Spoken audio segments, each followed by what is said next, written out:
Good morning, everyone. I'm Michael Popok, Legal AF Podcast, and we've got the distinct honor and pleasure together to welcome California's Attorney General, Rob Bonta. And what a moment in time for us to have this conversation together. It's being live streamed on the Midas Touch Network and on the YouTube channel for Legal AF as we speak. I'll be taking some questions and comments along with AG Bonta from our audience. And think about this moment in time. No King's Day protests. 10 million people across America are protesting against the Trump administration, exercising their First Amendment right, their freedom of expression and speech, their right to peaceably assemble, their right to seek redress of their grievances against the government. Mr. Bonta, AG Bonta, along with 22 other Democratic attorneys general, are in the courtrooms every day in more than 50 lawsuits against the administration, its violations of civil liberties and civil rights, violations of the Constitution. We're going to talk first about No King's Day and the missiles and ordnance that are being fired at California over the I-5 as we speak. This happened to be the day of counter-programming for the Trump administration to do a Marine review of the troops led by Pete Hegseth and our vice president. I don't think it's a coincidence. I don't think anybody in this room or on the live stream believes it's a coincidence that this is the day military muscle is being flexed against a political critic of Donald Trump in the governor of this state, Gavin Newsom. We're going to talk about No King's Day. We're going to catch everybody up on what's going on in the National Guard cases going on around the country that AG Bonta is helping to lead, whether it's in California, in Oregon, at the Ninth Circuit, at the Seventh Circuit, in Illinois, and now with an emergency application to the United States Supreme Court just yesterday by the Trump administration. And then who better to talk about the indictment of Letitia James, an attorney general of New York who works closely with AG Bonta on all of her cases, than Rob Bonta. Ladies and gentlemen, the Attorney General for the state of California, Rob Bonta. So AG Bonta, last week I've had you on before. It's always been a pleasure. We were talking about, I wonder what we'll talk about next week during San Diego. We thought about the National Guard, and then all of a sudden we've got Donald Trump's decision to do a military flex during No King's Day. Talk about what's happening at your local Marine base and the your administration's position concerning it. Well, first, let me say thank you, Michael, for having me. I'm honored to be here with you again. And I also want to say I'm grateful to all the patriots who are coming out en masse across the country. Millions of people standing up for what our country stands for. There are many articles, sections, and clauses in the U.S. Constitution, but at its core, the U.S. Constitution stands for the proposition that we shall have no kings, we shall have no tyrants or monarchs, and people exercising their First Amendment right, showing that people power is the most potent power that there is, and doing it peacefully is powerful, and it's necessary right now to stand up for those core principles of the U.S. Constitution and our country.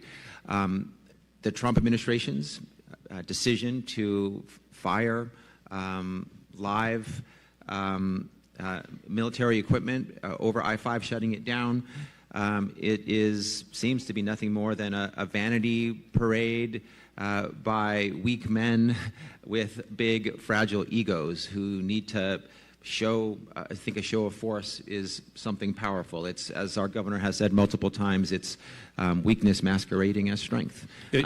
You have the Vice President of the United States, J.D. Vance, caught going up the stairs to Air Force One saying a version of, it's just routine training. Let me put this in perspective for our audience. This video of and we're all about celebrating the military and veterans. My dad was Army. My late father was Army. This is not about that, the 250th anniversary of anything. This video that they're producing is not even going to be used until the 9th of November. Why did they choose No King's Day for a routine training exercise, the likes of which we've never seen before in a state where his leading political critic is the governor? I mean, come on. It's obvious. Yeah. Yeah, it's counter-programming, and they're trying to do what they do: chill, intimidate, bully, it would be humiliating for the president and shameful and embarrassing if he had shame. But it's dangerous and it's wrong. And it's all the things you said. They're trying to counter the people's voice here. And speaking of counter-programming, you see Caroline Leavitt, the press secretary, all the way to the Treasury Secretary, Scott Bessent, all the way to the Speaker of the House, Mike Johnson, all reading off the same palm card. Yeah. That the Democratic Party is comprised of Hamas terrorists, Marxists, and illegal immigrants. That is how they've wanted to define this anti-patriotic display of First Amendment expression, peaceful demonstrations, organized today by the American Civil Liberties Union, by the Teachers Union, and other groups. What's your response to how they're trying to characterize the Democratic brand? I mean, they are the gaslighters in chief. That's what they do. And they're all reading from the same script. Up is down, black is white. They're saying the opposite. They're saying the base of the Democratic Party is Hamas terrorists and criminals and illegal immigrants, and they're trying to undermine what is really happening and undermine the credibility of this incredible movement, and raising, of course, of voices from across the country who are saying we don't accept what is happening at the federal level. We demand something different, better. We demand a return to our core principles of separation of powers and the rule of law and a democracy of, for, and by the people. So it is the propaganda that they push out all the time. It's truly disgusting and difficult to hear that coming from, the president's press secretary, from the White House. It's all propaganda all the time, full of lies and full of attacks on, clearly on blue cities, blue states, the Democratic Party, the radical leftists, whatever they say. So this is more of the same, but I think the people see right through it. Talk to our audience who may not know how hard and doing, really, I call it the battalion against Donald Trump. The 23 Democratic attorneys general, of which you are one, of which Letitia James is one. Talk about what you're doing in the courts and the success that you've had in the more than 50 cases that have been filed just in the last 10 months against the Trump administration. Yeah, well, I'm so proud of our 23 Democratic attorneys general who have been working together since before the election, post-election and pre-inauguration and since the inauguration, who have collectively taken the position that if Trump breaks the laws, if he hurts one of our states, we'll sue him. We'll take him to court. We'll meet him in court. And for California, that's meant 44 lawsuits in 38 weeks, more than one a week. Not all of the 23 Democratic AGs participate in all of the same lawsuits, so collectively it's upward of 50 lawsuits, but we've been having enormous success. In the cases California's been involved in, when an order has been issued, a permanent order, including a permanent injunction or a preliminary injunction or a temporary restraining order, we have won over 80% of the time. A judge has said that over 80% of the time Trump is breaking the law, violating the Constitution. We've protected $168 billion plus of funding that Trump tried to improperly withhold, funding that was already congressionally appropriated for California. So we're working very well together. We like each other. We team up for the maximum collective good, and we're being very successful in the courts so far. And courts are holding. I know there's a lot of views that Trump just ignores all of the laws in all the court orders in all of our cases. Trump is following the court orders. That's interesting. Let's talk about him following the court orders, or as you and I talked about on a recent interview, giving you a gift in your California cases about the way he's handling the National Guard in places like Oregon and Illinois. Just to frame it for a minute, we've got a federal judge in California, Judge Breyer, who issued an initial first set of orders about what they've now referred to as the mobilization of and deployment of the National Guard in California, and whether Trump violated the Posse Comitatus Act. That went up to the Ninth Circuit. Then you had a judge in Oregon, Judge Immergut, who recently issued a series of orders in which she stopped the deployment of the National Guard in Oregon, in Portland in particular, because she said effectively the factual record did not support the commandeering of the National Guard by Donald Trump at all, and she kept them in their barracks. That went up to the Ninth Circuit with a 3-judge panel.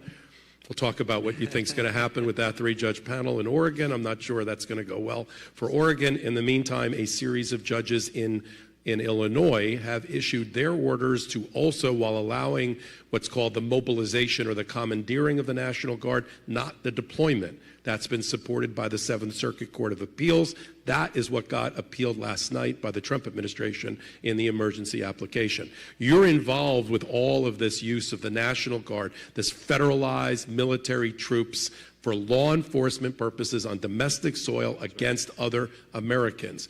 Give our audience an update about what's happening in the cases that you're involved with. Absolutely.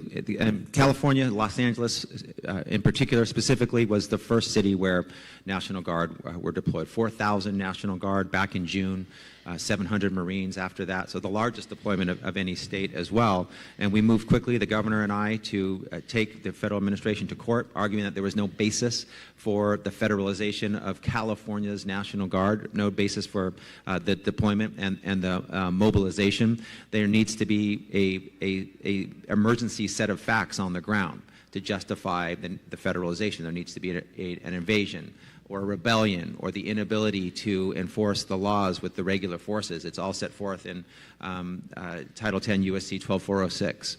And we argued, and the judge agreed, that none of those necessary factual predicates existed. Those facts on the ground did not justify the mobilization. And the same was something that we argued as an amicus in Oregon, as an amicus in Illinois, and the district courts who are closest to the facts, who get the, in our case, who get the declarations and the factual presentations, are all finding that there's no justification.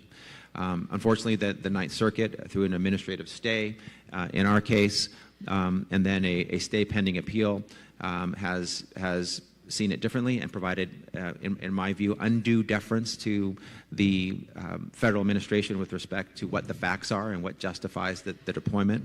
But we are seeing in the Seventh Circuit and in Oregon so far, and with the Ninth Circuit, a decision by the appellate court that the federalization for now is okay, but the actual deployment of the troops onto the streets of Portland or onto the streets of Chicago is being prohibited. That part of the injunction is being upheld. And that really is the most important thing. I just want to emphasize that.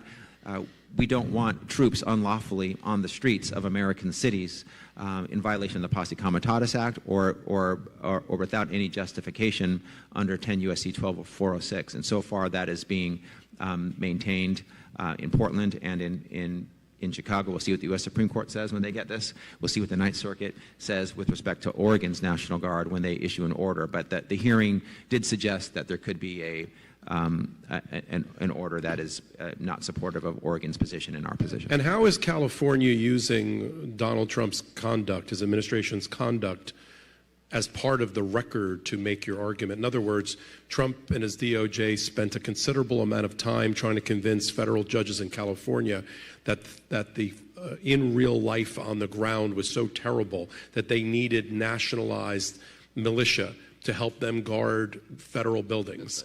They then took 200 of those people and sent them to Oregon and other places, which seems to undercut their argument that they're needed in California.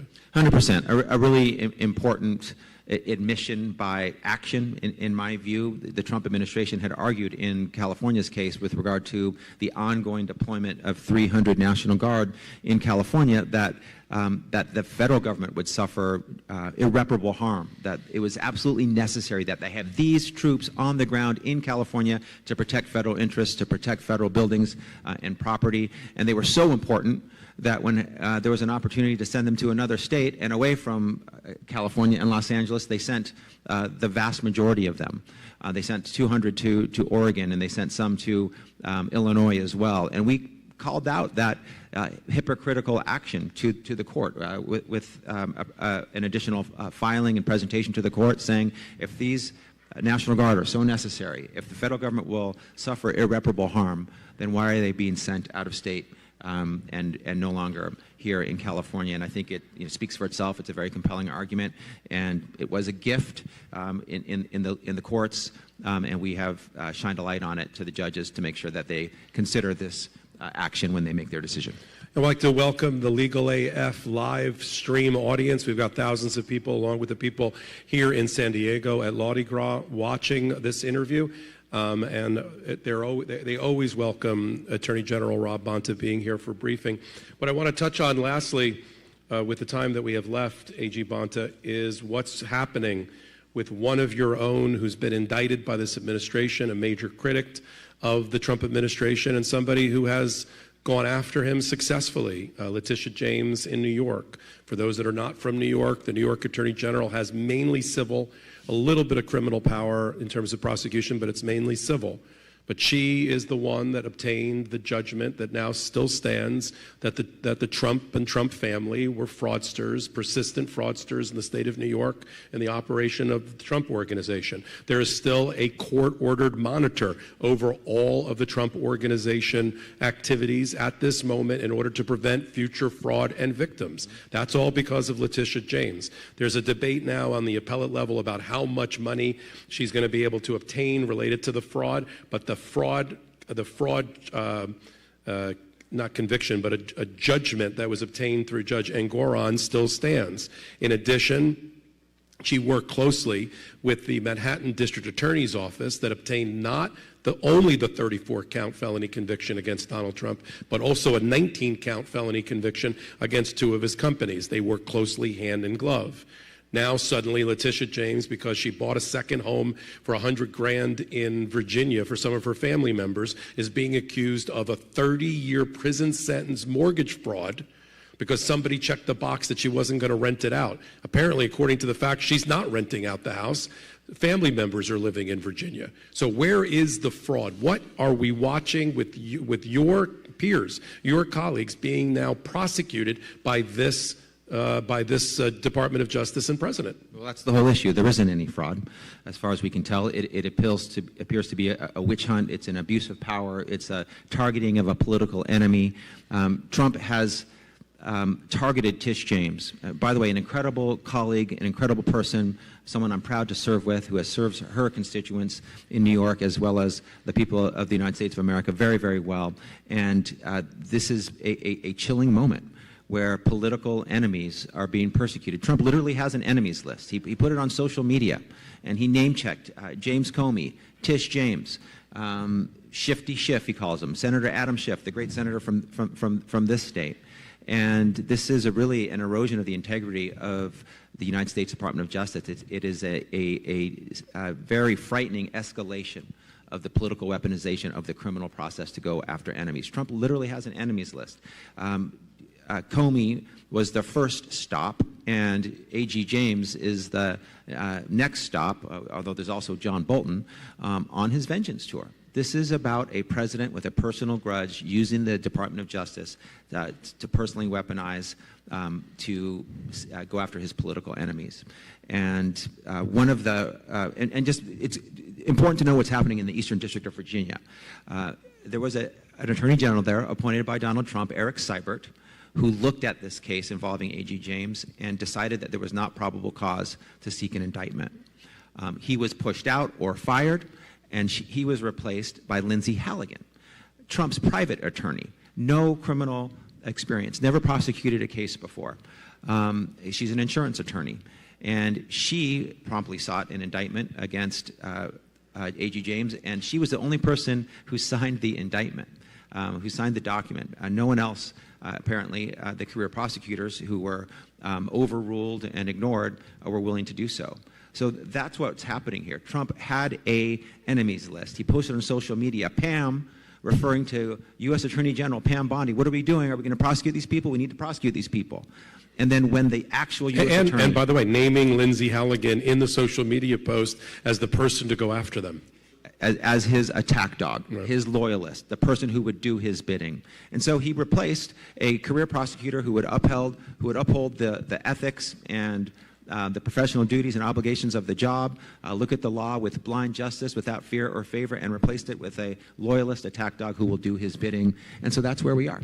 As far as any fraud, there's a requirement that there be, as I understand it in the law, that there be some sort of timeshare or ownership arrangement or a tenant leasing agreement, none of which are present. That is a required element, as I understand it, not even pled in the indictment. So I think, I'm going to go out on a limb, and I think this case is going to be dismissed. There will be no conviction here, but I don't necessarily think Trump wants that. He wants to be able to say that she was indicted. He wants to try to perp walk his political opponents. He wants to embarrass them. He wants them to have the personal cost. I think he cares less about whether she actually gets convicted. He's already gotten the headline.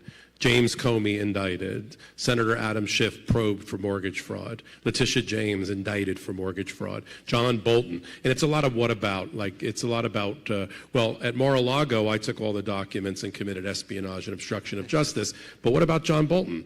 I was a judge to fraudster about mortgages and mortgage fraud in New York. But what about Letitia James and her $18,000 over 30 years? She threw away her entire career to save, $50 a month, apparently. No, seriously. I know. It's so little. Well, one of the things I know you wanted to end with here with our audience is about the destruction of the Department of Justice.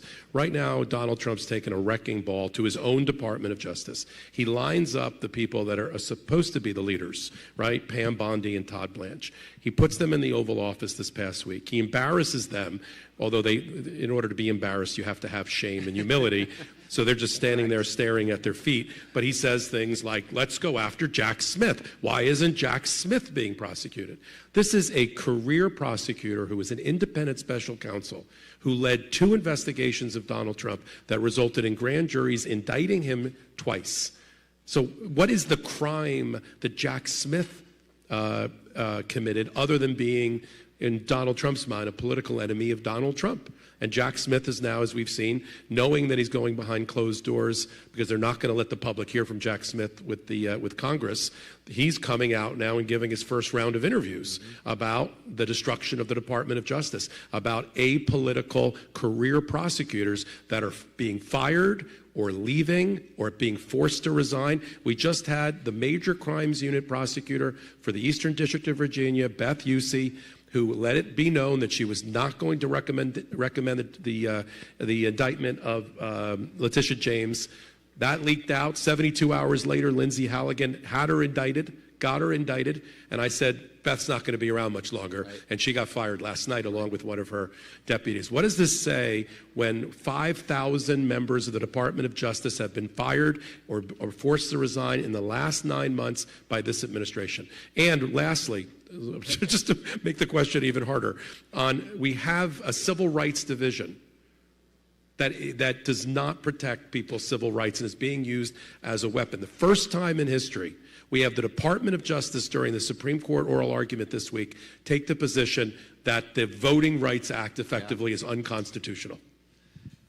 It's all scary stuff, and we're in uncharted waters. And it's, with respect to the U.S. DOJ, an unprecedented weaponization of the U.S. Department of Justice to seek personal vendettas and to support personal vendettas of the president. With respect to Jack Smith, your question, what's the crime? It appears that there is not one. It's just that he's a political enemy. That is it.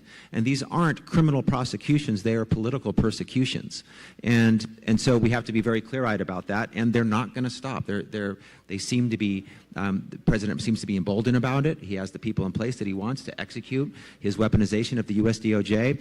And, the morale in the U.S. DOJ has to be in the basement. Folks are quitting, they're leaving. They signed up to do a job. They were public servants. It is so insulting to them to treat them like this as career prosecutors with ethics, with professional duties, with legal and moral obligations, and to ask them to do these things. And when they refuse, they're pushed out or they quit because they won't do it. With respect to the civil rights, I mean, the federal government's duty and obligation to enforce civil rights law is, they have thrown that out the window.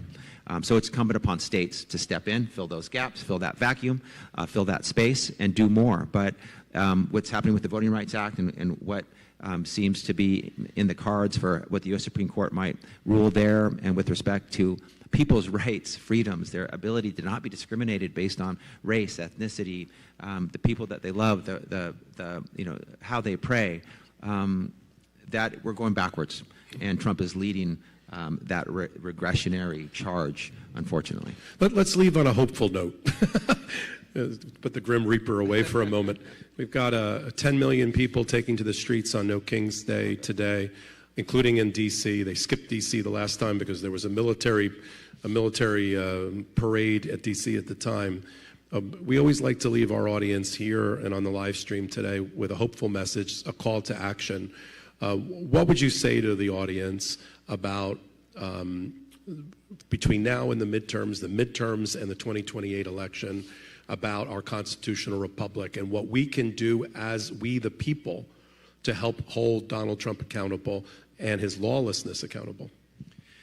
I'd say this. I'd say don't feel hopeless because we're not helpless. We have power, we have agency, we have the ability to make sure that tomorrow is more fair, more just, better than today, that there's a lot of chapters to be written in the story of this great state of California, more chapters to be written in the story of the United States of America, and you and me and us and we are going to write it, the people, a government of, for, and by the people. And so today is a day when people are reminding themselves they need to stay engaged, stay enraged about this president's abuse of power, that they need to use the most potent power that there is, the people power, and express it through peaceful means, as the millions of people in this country are doing today. And there's more to be done between now and the elections, and so we have to fight. If we fight, I know we will win.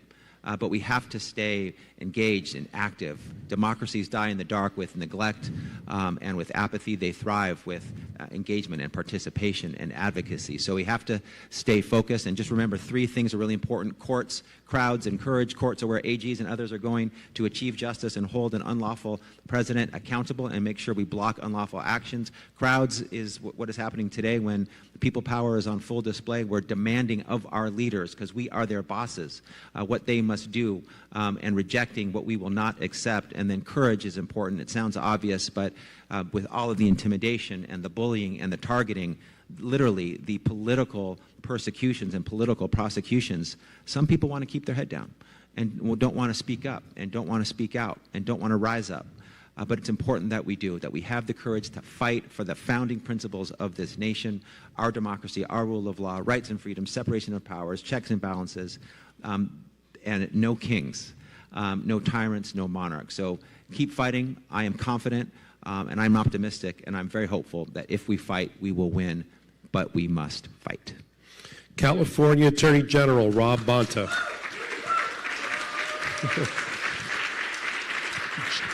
Such an honor and a privilege to have you join the first inaugural live feed for Legal AF podcast we've ever done. I'm honored, Michael. I can't think of a better guest for it. You regularly brief our audience. I'm so glad you're here. And not only now, but I know in the future we're going to be following Attorney General Rob Bonta's career and his civil service towards America. Thank you so much. Wonderful to be with you. Thank you.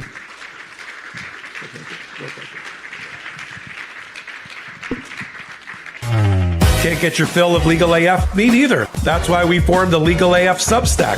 Every time we mention something in a hot take, whether it's a court filing or a oral argument, come over to the Substack. You'll find the court filing and the oral argument there, including a daily roundup that I do called, wait for it, Morning AF. What else? All the other contributors from Legal AF are there as well. We got some new reporting. We got interviews. We got ad-free versions of the podcast.